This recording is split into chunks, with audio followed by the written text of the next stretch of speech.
চেস্টের প্রথমে হচ্ছে এখানে দেখতে পাচ্ছ, এটা হচ্ছে দ্য ব্রেস্ট, এই যে নিপল, চারপাশ দিয়ে অ্যারিওলা। আমরা এখন স্কিনটাকে যদি এদিকে ফ্লিপ করি, এই যে পার্টটা, এই অংশটা, এটা হচ্ছে স্কিন। স্কিনের সাথে লাগানো আছে সুপারফিশিয়াল ফাশা এবং ডিপ ফাশা। যেহেতু বডিটা অনেক দিনের পুরনো, সো আমরা সুপারফিশিয়াল ফাশা, ডিপ ফাশা সেপারেটলি দেখতে পারবো না। এখন উপরে এই যে বড় মাসেলটা, এই যে মাসেলটা, বড় একটা মাসেল হেয়ার, এই মাসেলটা হচ্ছে পেক্টোরালিস মেজর। পেক্টোরালিস মেজর এটা শুরু হচ্ছে কোথা থেকে? শুরু হচ্ছে এই সাইড থেকে, তাই না? পেক্টোরালিস মেজর শুরু হচ্ছে স্টারনাম, এর মেরোডিয়ান স্টার্নাম, ল্যাটারাল পার্ট, স্টারনামের ল্যাটারাল পার্ট, আর কি আছে? Clavicular, clavicular, anterior, medial to third, medial to third anterior surface. এখান থেকে পেক্টোরালিস মেজর আসছে, প্লাস রিবসের আপার 6 রিবসের কার্টিলেজ। এখান থেকে এসে শেষ হচ্ছে কোথায়? এদিকে চলে আসছে, দেখো মাসেলটা এদিকে আসে, দুইটা স্লিপ, এই একটা স্লিপ, এই আরেকটা স্লিপ, দুইটা স্লিপ এসে শেষ হবে আমার হাতে কোথায়? ইন্টারটিউবারকুলার সালকাসের ল্যাটারাল বর্ডারে, তাই তো? গেল। পেক্টোরালিস মেজরের ঠিক নিচেই থাকবে পেক্টোরালিস মাইনর। পেক্টোরালিস মাইনরটা দেখবো তুমি, এই যে মাইনর, এটা আসার কথা হচ্ছে আউটার পার্ট অফ দ্য কত 3, 4 and 5th rib, তাই তো? 3rd, 4th, 5th rib এখান থেকে উপর দিকে উঠে যাবে। উপরে কোথায় শেষ হবে? স্ক্যাপুলার, না না, পেক্টোরালিস মাইনর গ্রেটার টিউবারকুলে যাবে, ওরা হয় প্রসেসের নিচে, খেয়াল করে দেখো, মনে নেই। Scapular, are you confused?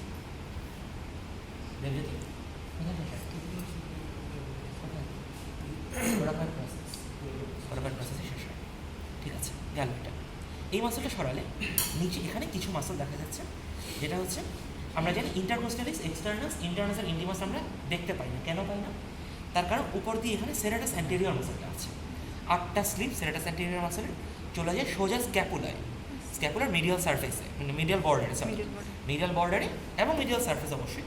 8টা slip 1, 2, 3 আর 4, 5, 6, 7 একসাথে নিচের দিকে লাগে। এই হচ্ছে আমার সেরাটাস অ্যান্টেরিয়র। এই দিকে সাবক্লাভিয়াস মাসল দেখা যেতে পারে ভেতর দিকে, আমরা এটা দেখতে পাই না visibly, so we don't have to think about it. এই পাশ থেকে কি মাসল শুরু হবে? এই পাশ দিয়ে কাঁধের দিকে ডেলটয়েড মাসল, ডেলটয়েড মাসল এদিক দিয়ে শুরু হবে। এর চেয়ে বেশি কিছু এখানে ধরা উচিত না। প্রত্যেকটা মাসলেরই অরিজিন ইনসার্শন, নার্ভ সাপ্লাই অ্যাকশনটা ইম্পর্টেন্ট। সো আমরা এই বডিটাকে এখন চামড়াটা ফ্লিপ করে দেবো, ঠিক আছে? এই যেটা এখন আমরা হাতে চলে আসি, সমস্যা নেই, তুমি ক্যামেরা ডিসেকশনের কিছু পয়েন্ট আছে, পয়েন্টগুলো কি কারো মনে আছে? জি স্যার। উপরের পয়েন্টটা কি ছিল? স্যার আর্মে স্যার মানে অ্যাক্রোমেন পেছনের অ্যাক্রোমেন প্রসেসের বিলো থেকে 2.5 সেন্টিমিটার একটা লঙ্গিটিউডাল একটা ট্রান্সভার্স ইনসিশন দেব। দেন ম্যাডাম দেন স্যার অ্যানাদার ইনসিশন হচ্ছে জয়েনিং দ্য টু এপিকন্ডাইল, দুইটা এপিকন্ডাইল কানেক্ট করে যে লাইনটা, সেই লাইন বরাবর ট্রান্সভার্স ইনসিশন, তারপর দুইটার মাঝখান দিয়ে একটা লঙ্গিটিউডাল ইনসিশন। এই দুইটার মাঝখান দিয়ে লঙ্গিটিউডাল ইনসিশন পাইছো? জি স্যার। এই হচ্ছে অ্যাক্রোমিয়াল প্রসেস বরাবর কাটটা। আমরা দুই দিকে সরালাম, দুই দিকে সরালে এখানে anterior part of the arm স্ট্রাকচারগুলো ওপেন হয়ে গেল, রাইট?